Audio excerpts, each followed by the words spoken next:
Welcome, Reanimated fans, to this week's episode. I am H.A. Conrad, here as always with my intrepid and marvelous co-host, Stuart Tiffin. Hello, Stuart. Good morning. What's up, H.A.? Today, we are going to be talking about episodes 1 and 2 of Fear the Walking Dead, Season 4. I have been holding off watching some of these, so this is all new to me. So excited to talk about this with you today. Ahead of that, we've got a few news items. And so why don't we jump into those and we'll take it away. So there's a mall in China that has developed a special lane for what they're, well, at least in this news article, they're calling smartphone zombies. Definitely not 100% in our wheelhouse, but I just thought this was funny that someone would go to this length to protect people from their own. I get yelled at when I'm walking around with my phone. I don't know. Well, you see it a lot here in New York. You see it an enormous amount, and it actually is pretty dangerous. I've seen multiple people actually walk into the street using just like not even paying attention. Mm-hmm. So it's just funny that this is what the solution they have come up with in China, though it looks like there are other countries that have also taken steps so that people, don't die in traffic and whatever. But maybe a better solution would be that people have a bit more awareness when they're out in the open and public. But it kind of makes me think about, do you remember the Google Glass? And it had basically a little prompt in the glasses. And that would always worry me, is that people would get distracted by whatever they're looking at with the Google Glass and then, meet a horrible end. But that's why I'm still not even that interested in heads-up displays in cars. Mm-hmm. Not a lot of cars have those yet, but I'm starting to see more of them when you look at options. Mm-hmm. And I think it would be just as bad. You're not focusing on the road or traffic anymore. You're looking at something in your near vision. And it's a little, you see it on the subway too, but it's a little different when you're sitting on a subway seat versus obviously driving a car or walking around in public. But I just think that the focus is entirely different. They've done a ton of studies. Even just talking on the phone when you're driving is a bad idea. So you just your focus is different, and you're tending to focus on whatever's on your phone rather than what's around you. So I learned this week that it's actually you can get a ticket for distracted driving just from eating while you're driving in your car. Really? Yeah. I did not know that was an infraction, but apparently you cannot be eating a Subway sandwich. Did something happen to you? Were you eating a Subway sandwich? It was not me. It was. Are you sure? This might also just be in certain states, but I was watching a video where someone was racking up a whole bunch of tickets. But yeah, so okay, on to more zombie news, I guess. Don't walk and look at your phone, folks. It's dangerous unless you're at this one mall in China where they're deciding that they want to corral you into a lane. Yeah. Yes. In other more humorous news, so apparently, around the spot where they filmed The Walking Dead, there was a bit of a tourist fight that was started outside of the set. And it was like a group of tourists dressed as zombies, in fact. And this is in Sonoya, Georgia. And so the town attracts a lot of tourists who like Walking Dead, because this is basically where some of the scenes are set. This is the place, or the main part of the street in this town was Woodbury from season 3. And then this is also close to where the Alexandria neighborhood is set. So basically this is where Nick and Norman's is, right? Nick and Norman's, the restaurant. Right. And so I guess a group of tourists were kind of walking around and were accused by some business owners of being bad for business, which is kind of like, well, how can they be bad for business? This is your business. But in any case, there was some people defending the zombies, and ultimately the police got involved. So I guess if you go to this town, you got to be careful about what you are doing when you're hanging around looking like a walker. But I don't know. My take on it is that this is what your town is known for, so you probably should just get used to people hanging around looking like this. But it sucks. It sucks to be in a tourist town. You and I both have talked about that before. But when your town is probably booming in terms of tax income from a new industry that has basically launched there. Yeah, you kind of got to deal with it. Got to look at the silver lining, I guess, and be like, hey, we've got more restaurants than we used to, or our schools are probably better funded than they were before all these tourists started coming here. So, I mean, it's probably an easy trap to fall into. Just be like, oh, I'm a xenophobe. I hate strangers in my town. I'm gonna give them the bird. Well, I actually, having grown up in a tourist town, and I think this is a normal reaction for people to have because, the people who actually live there and just have their daily existence there, Mm-hmm. there's always going to be some, I think, resentment about the sort of increased traffic and crowding and all of that They stuff. slow things down because they walk slow and they cross Yep. the street when the light's red. And oh god, yeah, They all s- these. they smear their zombie makeup all over your store windows. I don't know. So Well, I guess that would be bad. That would be crossing a line. yeah, my guess is that all of that stuff is probably going on, and I get it, but I also think that this town, I mean, there were large portions of this area that were being put up for auction just because these towns were kind of dying. So Mm-hmm. I think that they just have to kind of embrace it and They probably embrace only the have walkers. to do it for a couple more years anyway, right? I mean, Yep. honestly, let's be frank. Yeah, I say make hay while the sun shines. Yep. So, but anyway, I do have some sympathy because it has to be kind of annoying to deal with this. And this is a tiny town. This isn't like a huge. This isn't like a even. I would like it's almost like a village. Like so, having people kind of wandering around like this, I can understand. But I think they gotta get over it. And then you had one more gameplay. Yeah. Well, Trailer. E3 was this week, and Last of Us 2 had a video. It doesn't have any zombies in it. I could have sworn Last of Us was a zombie game. At least I didn't get to see the entire trailer, but I saw the first half of it, and it's just a beautiful looking game. It's going to be another Sony exclusive, so I'll never play it unless it comes to PC, which is a real shame. However, oh man, it looks so good.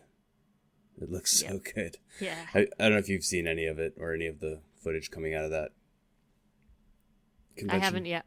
I have not yet. Other things to be excited about were a Cyberpunk 2077 project from the people who made The Witcher, which I'm sure you're familiar with. Oh yeah. The Witcher also was a fantasy game, and this is going to be a sci-fi dark future sort of game. Open world though, just looks magnificent. Probably no zombies, so I'll stop talking about it. However, that was probably one of the more exciting things for me. I would be super excited about Last of Us if it was going to be something I'd get to get my hands on. But in the absence of that, I'll go Cyberpunk all the way. Yeah.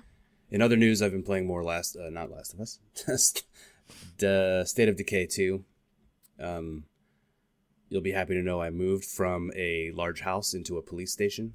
Nice. So my community is now all there, and things are going okay. I killed 1,000 zombies. That was one of the stats that popped up the other day. 1,000 zombies. Nice. Well, let's keep us posted on your progress with that one. Sure thing. And lastly, I mean, we debated bringing this up, but I think we do have to talk about it given how much he's been involved with the Walking Dead phenomenon and Talking Dead specifically. But I'm sure those of you who watch the show have seen the allegations of Chris Hardwick's ex-girlfriend, Chloe Dykstra, I think is her name. Yeah. Dijkstra. I don't know how to pronounce her last name. I know her name is Dykstra, or that's what I'm going to say it is. And basically, she had a blog or she had an essay up and did not actually name him in that essay, but made some allegations about an ex-boyfriend. And it has now come out that the person that she is talking about is Chris Hardwick. He has now responded saying that these allegations are untrue. And, but AMC has pulled his talk show. And Nerdist has also come out with a statement that they have cut all ties with him, and he is no longer speaking at Comic-Con, and some other things. And, I don't know a ton about this other than what I've just kind of seen just recently, the little things that have come out the last couple of days. And, I think that basically the statement of AMC and Kabu as well is because that's the comedy festival is that they are basically going to hold airing any of this stuff, and they're waiting until the situation is assessed. So it's a bit of a wait and see until In they this decide. in this situation, what exactly are they going to do? Is they're going to hire a private investigator to look into these claims? I mean, this is my question. How does the truth actually come to light? And he Yeah, said, and she said, like this, right, and I think, I mean, it's sort of tough. I was actually talking with Bill about this because it's, absolutely, like, you don't want to come out on the side where you're discounting somebody saying, making an allegation like this. You do not want to victim blame, but on the flip side, somebody also, this is, out there, they are in the spotlight, and it's, you kind of don't want to be judge and jury over something that you don't yet know everything about. So not being an apologist, it's like it's a tough situation. And I don't. Did she actually file a lawsuit? No, I don't. Well, I don't It's know. just out I've there. just saw the news stories about the essay and then the rebuttal from him, where he basically just said she was a crazy ex-girlfriend who, after I found out she was cheating on me, wanted to get back together and said she wanted to have babies with me. Yeah, and I mean, he fully came out and said that it was not true. But then we've seen other things where people have there where these kinds of allegations have been made, and then later you find out that indeed these things are true. So I think, I'm not sure what they're going to do to investigate, but I also I mean, I think it's interesting even seeing the immediate reaction, and I think that's actually a positive thing, to that people are actually listening and taking these kinds of things seriously.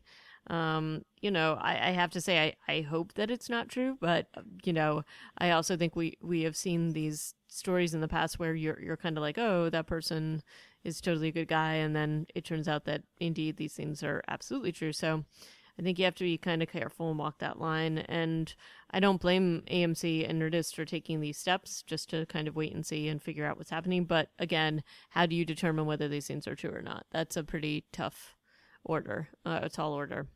Yep. Um, so I don't know. I don't know where I come out on it. As me personally, as you know, I'm not like a huge Chris Hardwick fan in general, just because I feel like he's a little too fanboy-y. But I ultimately, like, somebody who's been this part of a thing, you don't want this stuff to be true. But if it is true, you definitely don't want that kind of behavior to continue. So I don't know. It's kind of it's a very strange, um, it's a strange situation all around, I would say. Um, Yeah, I don't see a clean end to this. right. But I guess if somebody is doing an investigation, because I did see at least one person say we're holding stuff pending findings, and I'm like, how is this working exactly? There's no Right. legal pathway for this. You're gonna have to do this all just like you're gonna hire a PI. Somebody else can hire a PI to say exactly the opposite. It's whatever. But I am dismayed. I would very very disappointed if it turns out to be true about him, because his career kind of, obviously it launched and went meteoric a couple years ago. Obviously his career's long. He's been on TV since the 90s doing Singled Out, and then he was on G4 TV and stand up and podcasting until I feel like Talking Dead really got him on a map that then just went ballistic. Yeah. And all that fame obviously also just puts something of a target on a person these days. Yeah, and I mean, like, as you said, like, what do you do to determine this? And everybody, there's already people are already taking sides and coming out, like, in social media, and I guess that is something that's so hard. Like, I don't know, like, you have to kind of wait and see what happens ultimately. Um, I do think it's a little strange that she didn't name him initially, that it was like just kind of this no name thing, and then it just all kind of leaked out. But I guess we shall see what happens in the future with him. And that's that about Mr. Hardwick for the moment. Yeah. But On on to other to disappointing things. yeah. Well, maybe So, not. well, yeah, confusing things maybe. So Fear the Walking Dead season 4, 1 and 2, or sorry, season 4, episodes 1 and 2. Yeah. So this was my first foray into this. You've kept up, correct? I am at the mid-season finale. Okay. I'm all the way up to date. All right. So we're gonna hop into season 1, and they kind of get it right off the bat. You know, Morgan makes an appearance, and then we do some flashbacks to see how he kind of got where he got. And some special guest stars here: Melissa McBride, Andrew Lincoln, who else? Jesus, whoever that actor is. Oh yeah, I can't think of his name right now, but Um, I've known but it. Yeah. So this is basically showing us how they're gonna pull Morgan into Fear the Walking Dead. There's a lot of running, a lot of Morgan running, and a lot of him describing about how he is running. There is some introduction of some new characters. So that is, you know, kind of and this is entitled What's Your Story? Yep. This one is and- written by Scott Gimple and Andrew Chambliss and Ian Goldberg, Ian Goldberg and Chambliss are the new showrunners under the Overlord Gimple, and it was directed by John Polson, and it aired to 4.09 million viewers. And it actually does launch with Garrett Dillahunt, which is my favorite thing about this season. Yes, it is, and I do like his monologue at the beginning. So it opens up with him just speaking out into the woods and doing a little bit of a kind of crazy thing. Given that he's out in the middle of Walker country, I don't know that you'd want to be calling them all out to you and giving this weird speech. Well, his character is definitely, even though he wasn't in the comic books, he is a comic book character to me. Yes, he is. Because he's like a gunslinger, which somebody even says, like, you're a gunslinger. Yeah. But in the future episodes, we get to learn more about him too, and his. He's a gunslinger who carries around a lot of candy. Yeah. And like that's his thing. Whatever they are. Yep. And you know, and so that's the kind of the first thing is like he's just this very much like a caricature, but a good-hearted person, at least from what we can see. And Morgan comes upon him and doesn't want his friendship. Morgan's definitely pulling that card out. Well, remember how crazy. Well, we haven't reviewed season 8 Correct. of Walking Dead, but this carries on directly from that season. Right. And during that season, he's a crazy person. Morgan totally. is not okay in the head. So he is back in Crazy Pants Land, definitely. But he very quickly comes back to normal person mode, and it's been a long time. He's in the vignettes of his travels after we get to see him talking to Andrew Lincoln and is it Melissa McBride? Yeah. And Jesus. And Jesus. Then he's just like packs his bags, runs away. He does do one of his things like, you know what it is, or one of his weird sayings that he does that I've never understood what the hell he's talking about. But if they repeat it enough times, I guess I'll have to be like, yeah, that's a Morgan crazy saying, you know. Well, it's also like they kick off with like Andrew Lincoln keeps saying like, you can hide, but you can't run. Like, so switching that a little bit around, and he says it like 3 times. Yeah. And then Morgan's like, yeah, I can run. And then I'll show you. I'm going to run to a different show. Yep. But he drives like 2 cars and runs and walks and then finally catches up to John Dory, Garrett Dillahunt. And, you know, the audience loves this guy already, I feel like. I like him too. And then we also run into, they kind of, he is a reluctant, he does not want to hang out with John Dory, but kind of gets sucked in a little bit because John Dory saves him from a bunch of, scavenger people. And then they're both saved by Maggie Grace, who, the character Althea played by Maggie Grace. Yeah. And she's got the super souped up apocalypse truck. It's a MRAP. Yep. And I definitely was kind of like, how does one get something like this and They're keep not going to all the explain that. they aren't and all the ammunition and all the fuel to keep something like this Yeah. going? Well, let's talk about how she's jury-rigged this thing. First of all, yeah, she's got her hands on a SWAT truck, and we're never going to find out how. At least I don't know. Spoiler Not alert. yet, I anyway. still don't know how she has that. And then she has rigged it to have like a flap on the side that opens, which I don't think they don't come that way standard. So I don't know how she did that. But and then she has two saws or M249s or something rigged up on some sort of like, and they're slaved together, and she just has to pull this big duct tape lever, and they'll Yep. just, by the end of the episode, we learn that then they shoot, and she threatens people with it at the beginning of the episode. But this is the dumbest zombie apocalypse weapon that I can think of.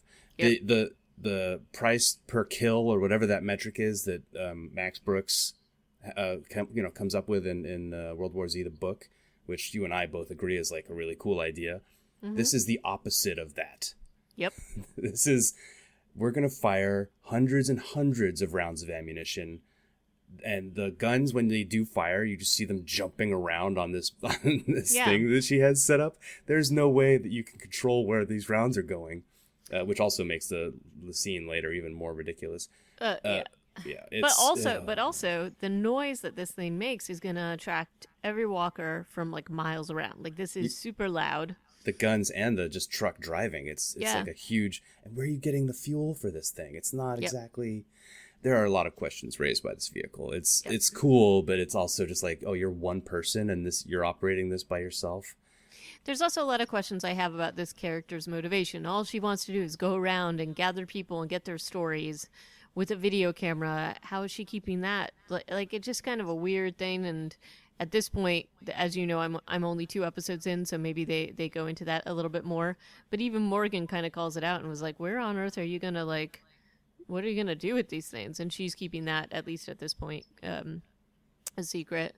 And so there's a lot of reluctance to share sort of motivations and different things. But Morgan and John and Al, as they call her, are all united in against this weird other group of scavengers that are trying to get their stuff.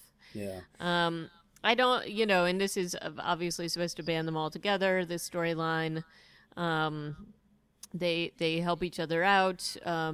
There's actually a snake bite, which is an interesting addition that gets one of the other guys. What did you think about the foreshadowing on the snake bite? Like when they drive into that campsite the night before, you see the snake, and then the snake Yeah. happens again. It's like showing the gun in the first act, sort of thing. Well, it actually is something that I had wondered about. Like, we haven't seen like a ton of that, like in terms of people being out in the desert and whatever. It does make sense that you would see like different animals, and that would be a threat in Well, addition to the walkers. So How well do you think a rattlesnake, which its defenses are built on venom and making noise, how well do you think that would do in the zombie apocalypse? yeah, Because don't- a zombie comes too close to it, it rattles and it gets eaten. Like that's the end of the rattlesnake population of Texas. maybe, but they're pretty fast, and zombies are not. Maybe. Zombies are not very. I just don't. I They're don't not think maybe. dexterous. Yes. No, I don't think they'd be able to catch them. I do think, like, maybe in terms of food, who knows if the rattlesnakes would survive. But anyway, I thought that foreshadowing was a little heavy-handed. Yeah. Because I don't think you even needed that, other than to like just show it. So whatevs.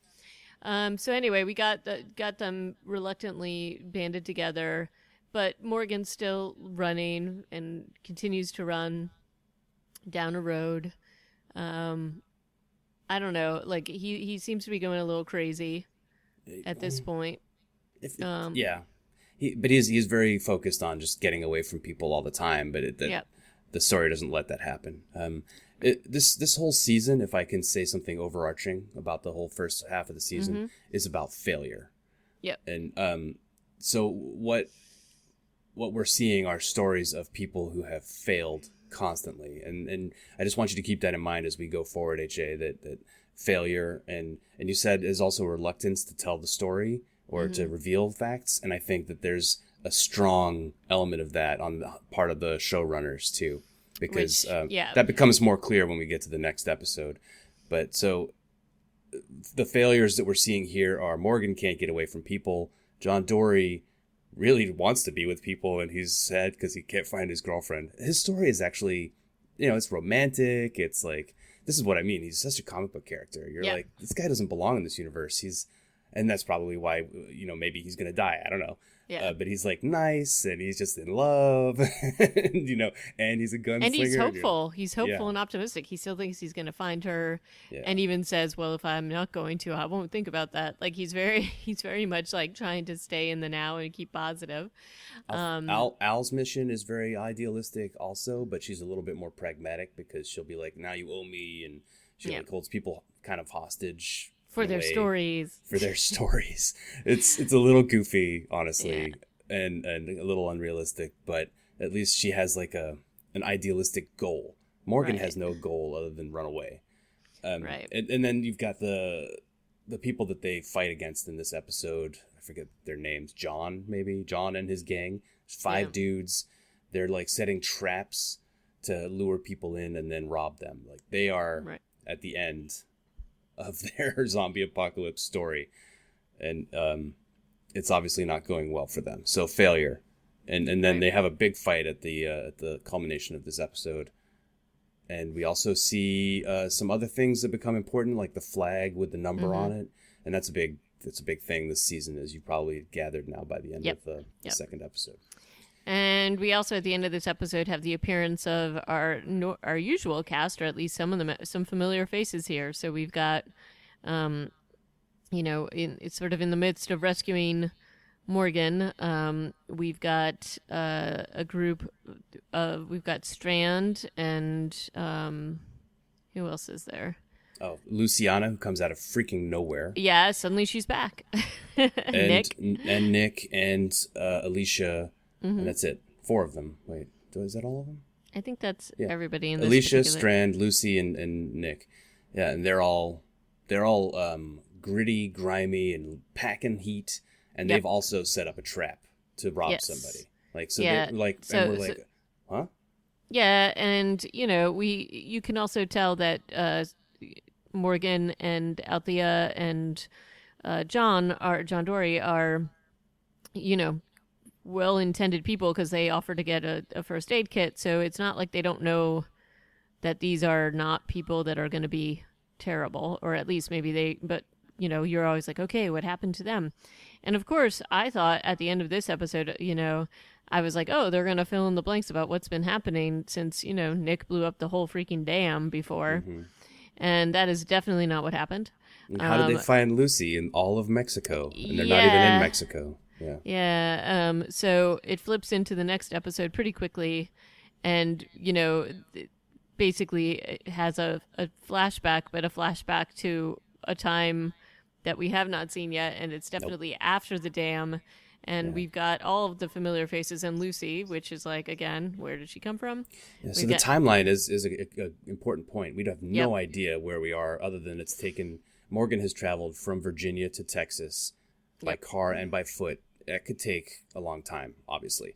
John Dory says it's been a year since he's talked to a person, I think. Mm-hmm. And then part of the announcement, like there's this kind of like... It's been a year at the Diamond, Yep. A year at the Diamond, and it all seems kind of idyllic. They have crops, they've got fortification. They seem to be a pretty coordinated community in a positive way. There's kids there. They're doing dumb stuff, though. I mean, the announcement itself is super dumb. Don't use your loudspeaker system, folks. This is the zombie apocalypse. Exactly. So this is also written by Chambliss and Goldberg, this episode, but without Gimple. And Michael Satrazemis, who is now an executive producer. I don't know if he was always one, but he's been a long-standing director, or he's been involved in the show since a long time back. And Another Day in the Diamond is the name of this episode. So we get a lot we get a lot of scenes of like in stark contrast to the end of the last episode. Now we see Strand, Nick, Lucy, Alicia waking up clean. They're in like bed sheets. They're doing like farm chores. And there's a song playing. There's a montage. It's a montage. Thank you. It actually reminds me a lot. I don't know if you ever remember, like, did you ever watch Lost? Yeah. So the whole that whole beginning scene when we first see, like, they do like a kind of like happy idyllic sunshiny thing with oh gosh, is the name of the character is going to um um it, going to escape me, but the song is Mr. Blue Sky. And they do this whole thing where you've seen all the characters in Lost sort of in this destitute and terrible, like, um, um, situation, and then suddenly this episode happens and you see this guy like with electricity doing laundry, like all this stuff. Oh, the dude who lives in the hatch? Yeah, yeah, yeah. Yeah. And like, and so it sort of starts out, and that's what this reminded me of, because the last time we saw these characters, they were all like, we didn't even know if some of them were alive, like Any of them. any of them, other than right? Madison. Right. And we knew that Nick and Daniel had walked off the dam together. Mm-hmm. But so, where's Daniel? Why is Nick? Oh God, just all the questions. Yeah.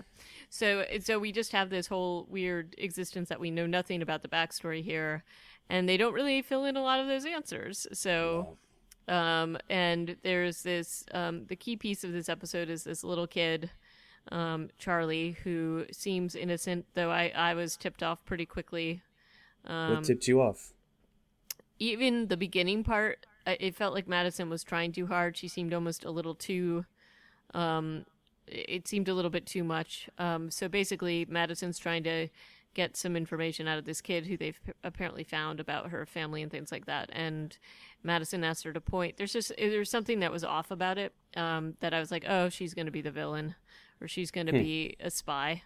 And they go out to kind of find her family, and instead find Dharma from Dharma and Greg. No, I'm kidding. Jenna Elfman. Yes. Awesome, another awesome addition to the show. Much less comic booky than John Dory. She's like she's seen it all. She was an ICU and ER nurse. Like, I'm sorry, nobody has been more intimately familiar with the zombie apocalypse for longer than someone like her. Yep. And her story as it unfolds during this season is really good, and she does a great job. I'm really happy with her on the show. The other thing that tipped me off about the kid is basically all their crops, everything had been fine, and suddenly they're not fine, and immediately the camera panned to the kid, and I'm like, oh, clearly the kid's got something to do with this. And she's a little too interested. Like, no kid at this age is going to be asking all the questions she is, although I would give it a little bit of, like, she's been living out there a while, maybe she's asking this, but the questions she was asking about food supplies were too specific, and Nick was kind of like, you don't need to worry about that, and she just kept asking questions. So I was like, yeah, this is gonna go poorly, and I was correct. She was the mole. She was like, kind of bait in some ways. But let's talk also about more about the finding Jenna Elfman, the Naomi character. Yep. So even though she's holding Maddie at gunpoint, Strand, Lucy, Alicia, who are all on this run with Maddie, they have so much restraint. Like, they are not. I mean, think about them from every season up to this. That they were more hardcore even in season 1. I feel like if somebody had pointed a gun at Madison, somebody would take him down. Yeah, and they exercise so much restraint. We've got a very clear picture that they've tried to bring it back. It feels like, they talk about specific rules and things without actually giving you, that they're following some new plan, which is very different from what we saw with them at the ranch and other places, and at the dam. So it feels like they're in a different place right now, and even like we've seen a little bit of Nick in this, where he's definitely has PTSD, and Madison alludes to when she found him, and that and Luciana is kind of like, oh, he needs to get out, and so there's definitely a lot of things that we're not hearing yet, at least in this episode, about what's happened to them. But clearly they've all been through something that has informed their decision to live in this way. And we even see that later on in the episode when they get confronted with another group who is not living that way. And, there's lots of hints set up, at least about this new group, which is called the Vultures. And when they find the Jenna Elfman character, which why is her name escaping me? It's Naomi. terrible. Naomi, sorry. We see the flag with the numbers, which looks familiar to us, based upon what we've seen in the first episode. So now we know there's something to do with that. There's also weird little setups that Naomi doesn't really necessarily seem to be familiar with, but there's like we see all around these water towers things that are like basically to attract walkers. There's like the weird silverware and stuff that's like either to alert or to attract walkers up into this oil tower or whatever it is. There's speakers that have been set up that were clearly meant, I think, when music was out of it, to lure walkers to basically fall into this tower. So there's lots of things that they're alluding to in this episode that we don't necessarily see what's going to, other than when it's finally revealed that the vultures are what they are. Yeah. And speaking of, what did you think about the big reveal of them? They're okay, sure. So it's like they roll up with this giant convoy and people are freaking out. This is also something that makes less sense to me as the season goes on, but I'll try and keep my thoughts just for this episode. They show up and they're like circus clown hipsters, I think. They're all dressed weird. Yep. And they corral zombies, and then like their MO is they corral zombies and clear out anything worth taking. Like that's their thing. But then in the case of other settlements, they just wait for them to fail. Yeah, they wait for them to fail, and then they offer to let them join them. And it's interesting because they definitely aren't as violent as we've seen with the wolves or with other of the others that we've seen in The Walking Dead. And they aren't even as sort of, they're basically just playing a game of patience. But they've also set them up to fail because it is revealed that indeed the mole Charlie it was the one that infected their crops with weevils. And she's given them all the intelligence about all their supplies and things like that, and they're basically like, okay, we know we have a timeline, and we're just going to wait it out. And I don't know, like it seems like even the questions about their resources and the fact that they have this huge caravan, all the fuel that they must need to keep this going, the energy it must take to go from group to group to take all the supplies. It just seems a little bit weird to me that you would go through this effort to do this. They don't even seem like they have weapons. Right? And it just doesn't make a ton of sense to me, at least within this episode. I'm sure more will be revealed later.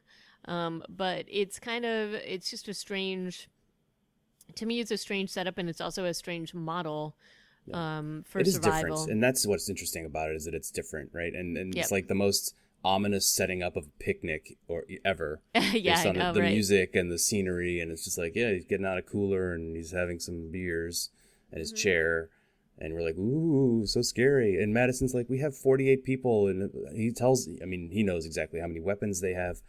I feel like this model would not have worked. I mean, obviously he's got a mole. He knows that they're not gonna do a preemptive assault. The Diamond people will not come after them. But this has got to have failed in the past. Yeah, where people who are just gonna like the Oceanside folks. Yep. This convoy shows up, they're all dead. Right. I don't think that this is a model that would work. But anyway, that I digress. So that's kind of the setup. We've got a little bit of guilt, or trying to show like who they really are, with Luciana leaving the book for Charlie and her kind of looking a little guilty out the window about it. We've got, Madison taking her stand saying, we'll never leave. And the guy's like, yeah, I've heard that before. And this all sounds very familiar, at least if you've watched any of these shows, which is, give your stuff. Yeah. Yep. Somebody's drawing the line in the sand. Somebody says, no, we won't do it. And then, hilarity ensues. Then we flash forward again to the end of the episode, and we again the juxtaposition of this foursome, the quartet of Nick, Lucy, Strand, and Alicia. They're clearly much different versions of themselves, and they find the flag that for some reason Althea had grabbed off of the last place where they were, and said, "Oh, you're vultures," and they're like, "No, we're not." And they're like, "Okay, let's go to the place where you found this, and that's going to prove it one way or the other." I'm like, that doesn't make any much sense Right. anyway. And Madison's missing, so there's that too. Madison is not among them. It's true. So you get the sense that whatever's happened, either she's been taken hostage or who knows what's happened to her. But they are still acting, and this is like the solid core of people that we've grown to know from the show, and they are still coordinated. But we're seeing a little bit more of the desperate side of them because clearly they are resorting to taking things over. This is more behavior that we saw a little bit more with the dam and things like that. Yeah. So they reverted back to that because apparently their plan did not work. So yeah, that's about it. That's all we know. That's all we know. And I have to say, the decision to not fill in some of those blanks, and now it sounds like that just is a consistent theme on this show in this season, is there.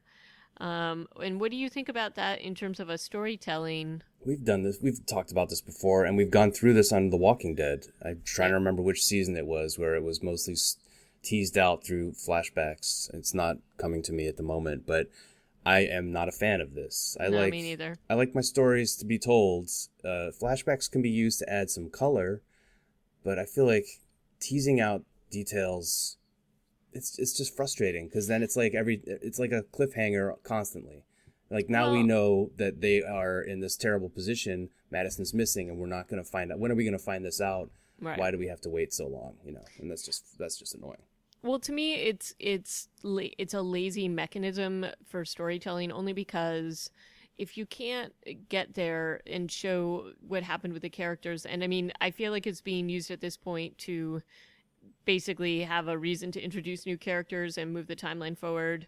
But I think there's probably ways that you could have done this without using this specific mechanism. But I think it is in a way meant to keep people on their toes, and because they want to find out what happened in those gaps. But I kind of feel like if you can't do that with like a direct linear storytelling and just use this as sort of like a highlight, or as you said, like use a flashback or a scene or two, but it shouldn't be the main way that you're keeping people hooked on the show. Mm-hmm. Also kind of a lost thing too, right? Lost. So I feel like that just keeps coming to mind when I was watching these two episodes, is that there's just all these mysteries, and when they do this kind of thing, I always wonder if the mysteries will actually be solved, or if they're just leaving too many threads out there that won't be neatly wrapped up at some point. So we'll find out. I mean, really all we've gotten so far about how they did after the dam was, you weren't there when I found him. Mm-hmm. When Maddie's talking about Nick and why he can't leave the base. He just needs a safe place or something. Like, that's about the extent of it. And Strand also, I don't know if he has said it already, and I'm sorry if this is spoiling anything, but he also says, like, you came back for me, or you came and got me. I don't know if he said that, but there's definitely that implication. And he makes this other comment that I thought was pretty funny, because like some guy he's flirting with some guy, and Madison says something like, oh, or somebody says, oh, why don't you let him buy you a drink, whatever, and he's like, oh, I only drink with Madison, and that was kind of funny. Mm-hmm. So that was, you see that there's been some connection there with him that is surprising given what we know of Strand's character, and I think hopefully we'll find out more, but that's kind of where we're at. In the meantime, we've got to wait for Good Out Here, which is the next episode, and then there's Buried. Mm-hmm. I will say I do like the introduction of the new characters. I think that adds a little something to it. I think in terms of new characters that I like them, I think I like Naomi the most at this point. Mm-hmm. And we'll see where that goes. What do you think of the new credits? The new, that it's just like a couple of guitar licks, really, and like a visual. It's scaled down. It's fine. Yeah, to me, it's like a little. I feel like the last one was just like this one crazy like horror noise, and then some blood running down the screen or something like that. And this is a little more. It depicts something. Mm-hmm. For the pilot, or not the pilot, but the episode 1, it showed a man standing by a fire. Yep. I'm trying to remember what it showed in episode 2, but those images that it shows definitely inform what's elements happening of the story. Yep. So It's kind of interesting. It's like a little Easter egg almost. Yep. Yeah, I like it though. I think it's a nice addition.